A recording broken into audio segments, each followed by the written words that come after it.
ヒロさん。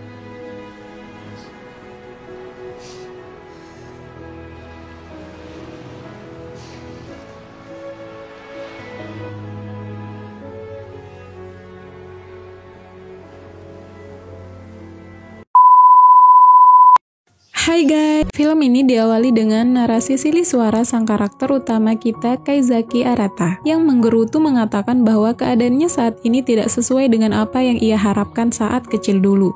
Arata, pria berusia 27 tahun dengan uang pas-pasan dan tidak memiliki pekerjaan bahkan pacar. Ia adalah lulusan sebuah universitas, namun akibat dia dikeluarkan dari tempat kerjanya dulu, yang saat itu ia harus bekerja selama 5 bulan. Akibatnya, ia dicap buruk dan ditolak oleh semua perusahaan tempatnya melamar. Saat ia pulang dari minum dengan teman-temannya, dia dihadang oleh pria misterius, namanya Ryo Yoake, yang diperankan oleh Yudai Chiba, seorang peneliti dari laboratorium Real Life.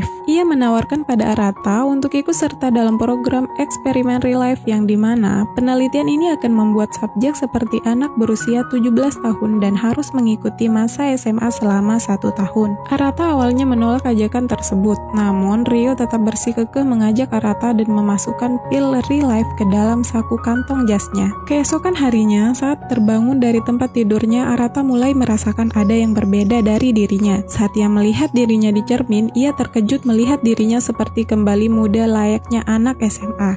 Sontak saja reaksinya saat itu langsung berteriak dan mencari kapsul yang diberikan oleh Ryo, dan ternyata tanpa ia sadari kapsul itu sudah ia minum. Dengan ini Arata menyetujui kerjasama dengan Ryo.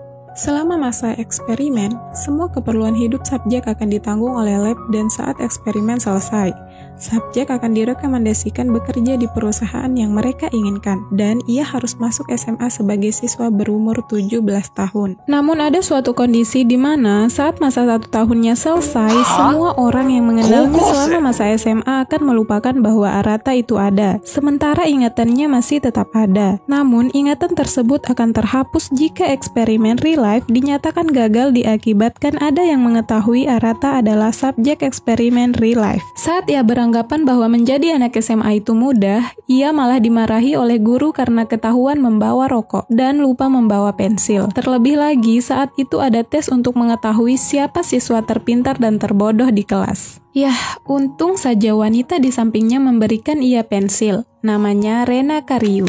Hari pengumuman tes pun tiba, 2 kandidat sudah terpilih, Oga dan Hishiro, dan kedua orang ini akan dijadikan pengurus kelas dan mendapatkan pin perak sebagai tanda bibit unggul. Sedangkan Arata dan Onoya adalah 2 murid yang tidak lulus dari semua orang, dan mengharuskan mereka untuk ikut remedial. Saat mereka sedang berbincang-bincang, Arata mulai tahu konflik antara teman kelasnya. Terlebih lagi, konflik antara Hishiro dan Karyu, 2 siswi terpintar di kelas. Diketahui sebelum mereka satu kelas dengan Hishiro, lebih tepatnya kelas 2, Rena dan Oga lah yang selalu menjadi pengurus kelas. Namun semuanya berubah karena adanya Hishiro. Saat mereka pulang bareng, terjadi cekcok antara Karyu dan Oga. Iya, itu tentang hasil tes tadi. Arata yang memperhatikan dari belakang sadar ternyata Karyu menyukai Oga. Namun Oga orangnya tidak pekaan. Malam pun tiba, masih di lingkungan sekolah, Karyu baru saja pulang dari ekskul dan berencana mengembalikan kunci gor ke ruangan guru. Saat masuk, ia melihat Hishiro sedang konsultasi dengan guru. Nah, di sini rasa irinya terhadap Hishiro timbul. Ia berencana mengambil tas Hishiro dan menyembunyikannya. Namun, baru sampai tangga, ia berpapasan dengan Arata yang saat itu baru bangun karena ketiduran saat belajar di laboratorium. Arata bertanya mengapa ia membawa tas Hishiro. Karyu hanya diam saja dan mencoba untuk menghindar. Mencoba menghadang, nasib naas terjadi. Mereka malah jatuh dari tangga.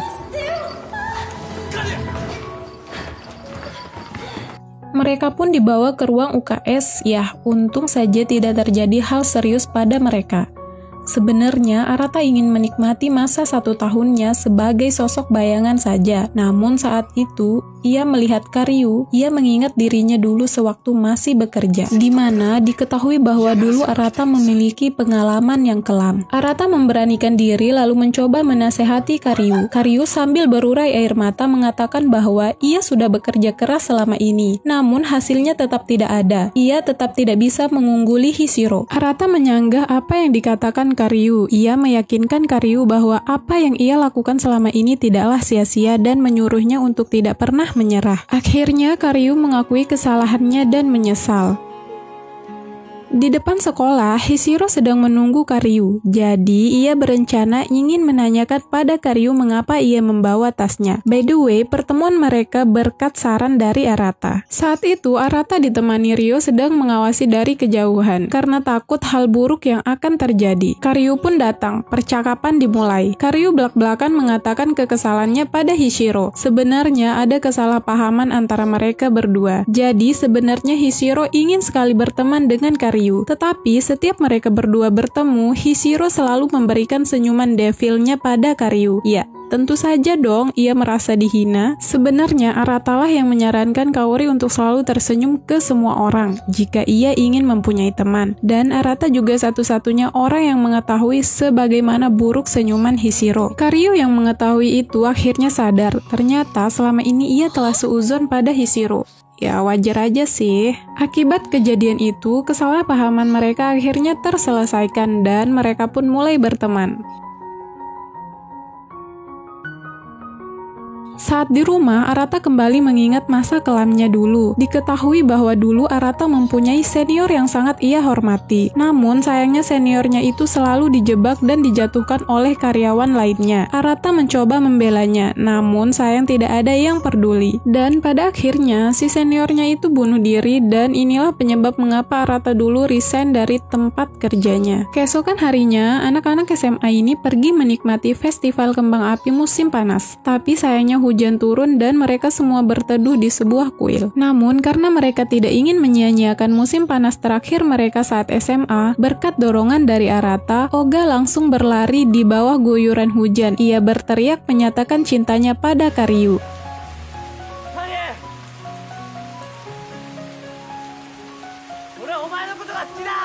Karyu yang mendengar itu tampak kebingungan. What the fuck? Lalu ikut berlari, dan Arata dan Hishiro juga ikutan.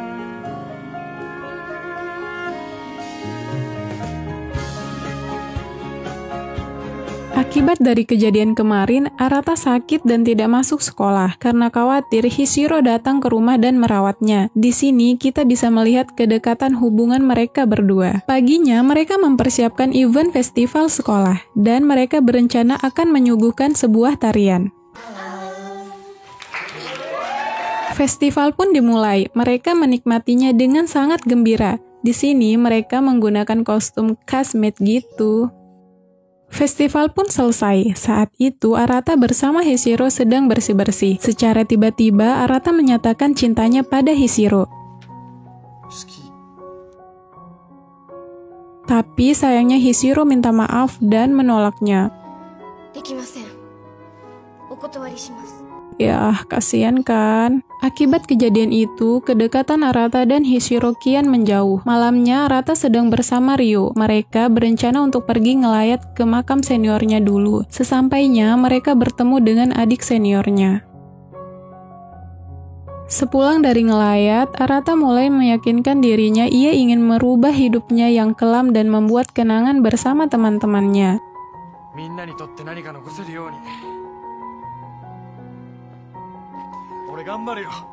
Saat di sekolah, Arata mulai mengusulkan ke teman-temannya untuk liburan bersama setelah ujian selesai. Mendengar hal itu, Karyu, Oga, dan Onaya sangat senang dan menyetujuinya. Arata kemudian mencari Hishiro. Ia berniat mengajaknya juga. Dengan malu-malu, Hishiro menyetujuinya. Mereka selalu bersama-sama saat belajar, saat pulang sekolah, dan bahkan saat pergi ke kuil. Di dalam kelas, mereka mulai membuat rencana kemana mereka akan pergi, dan mereka juga mengajak Ryo untuk ikutan. Hal tak terduga terjadi. Saat itu, Hishiro sedang bersama dengan Ryo di sebuah bukit. Jadi, sebenarnya Hishiro adalah subjek eksperimen real life sama seperti Arata. Cuma, bedanya Hishiro lebih dulu darinya 1 tahun. Pada tahun pertama, ia gagal dan meminta waktu perpanjangan. Dan di tahun kedua ini, ia merasakan hal yang sangat berbeda. Semua hidup yang ia jalani berubah saat ia bertemu dengan Arata. Jadi sebenarnya Hishiro juga menyukai Arata. Namun karena proyek eksperimen ini, ia menahan perasaannya. Dengan berurai air mata, ia berkata pada Ryo bahwa ia sangat bersyukur bisa bertemu dengan Arata. Dan ia juga bersedih bahwa ketika musim semi tiba, ia akan dilupakan oleh Arata selamanya. Ryo tampak bingung saat itu. Ia memikirkan apakah dua subjek eksperimen bisa hidup bersama.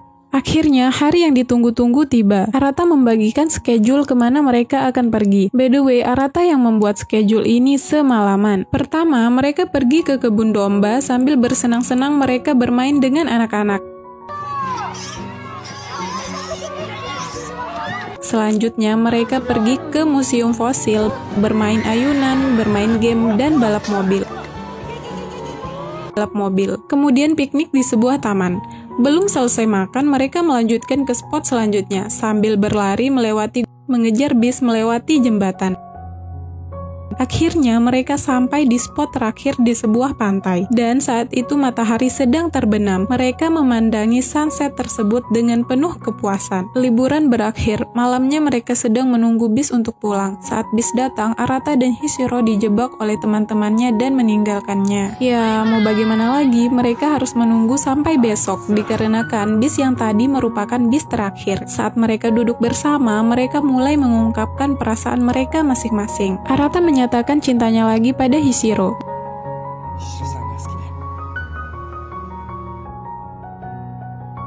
Dengan beruraian air mata, Hishiro melawan dirinya sendiri dan mengungkapkan bahwa ia juga menyukai Arata.